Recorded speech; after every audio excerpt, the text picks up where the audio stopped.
parlando per perdere... Agrigento, frammenti e parole tra mito e storia, questa è la nuova pubblicazione del professore Paolo Cilona, cui si è ispirato a tante personalità storiche del mondo agrigentino e non solo.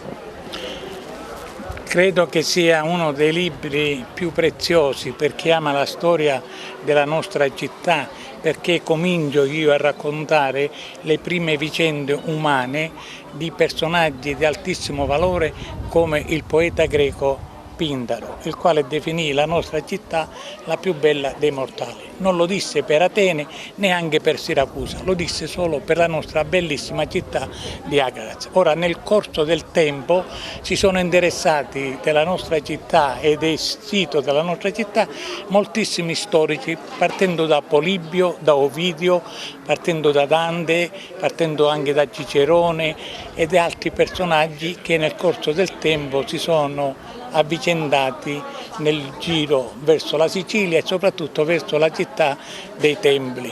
Quindi è una raccolta di frammenti, di parole che persone importanti hanno lasciato e detto per la nostra città. Quindi a loro va tutto il mio ringraziamento e la gratitudine perché hanno lasciato traccia indelebile del loro innamoramento e noi di questo innamoramento ne dobbiamo fare preziosa memoria. Quindi un lavoro di attenta ricerca storica nei secoli addirittura? Sì, perché da 2600 anni io ho raccolto tutti i frammenti che hanno parlato della nostra bella città. Il più antico qual è? Pindaro, 470 a.C. Che valore assume anche da un punto di vista storico e didattico questo volume per i tanti che lo vogliono, diciamo, consultare?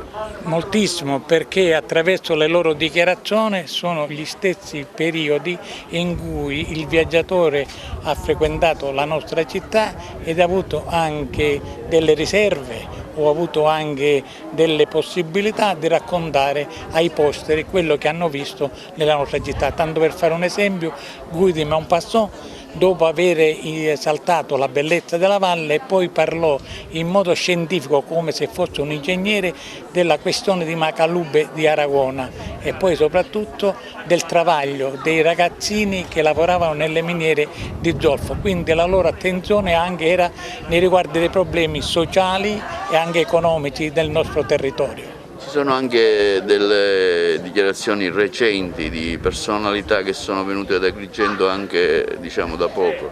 Penso, per ultimo, ho dedicato le dichiarazioni rese dalla nostra eminenza Cardenale Montenegro, che ha detto delle bellissime parole attorno al quartiere del Rabato, ed anche della nostra prefetta, che ha dichiarato di aver visitato già Agrigento e la Valle quando era studentessa universitaria e che è ritornata da prefetta ed è rimasta sempre affascinata del luogo. Sindaco, un libro oggi sicuramente importante anche da un punto di vista storico e didattico per i tanti che vogliono sapere di più sulla nostra città. Sì, è un libro di Paolo Cilona ed è una testimonianza della storia della nostra Agrigento.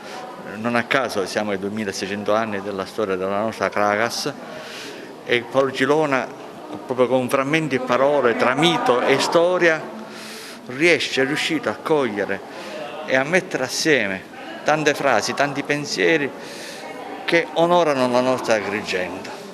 Insieme alla presentazione del libro del professor Paolo Cilona, anche l'inaugurazione di una mostra fotografica. Oltre a presentare il libro del professore Paolo Cilona, inauguriamo la mostra Templi di Acragante. L'idea nasce da una poesia contenuta nel libro, appunto la poesia di Pirandello, da cui prende il nome. Non solo raccontare con le parole dei più grandi, ma anche attraverso le immagini visive, che si richiama alla storia, che si richiama anche al cuore, perché stare nella Valle dei Templi è sempre un'emozione unica, sempre una magia. Qui nelle mie foto vedete tanta luce blu, che è quella anche che prediligo, e questo sentire, queste emozioni cerco di raccogliere per trasmettere agli altri. Spero di riuscirci anche stasera. Presente anche l'onorevole Michele Cimino qui ad Agrigento a questo evento. Felice di essere qui con il sindaco di Agrigento e con l'amico Paolo Cilona per iniziative sempre belle che riscoprono e fanno rivivere la storia della nostra città. Devo sottolineare, e lo avevo detto davanti alla tomba del capitano inglese, che finalmente dopo 40 anni è venuto il primo cittadino della nostra città a rendere omaggio alla figura nobile del capitano inglese. Questo è un modo da sottolineare perché costituisce un rapporto vero tra il capo dell'amministrazione e coloro i quali hanno dato tanto alla città di Agrigento.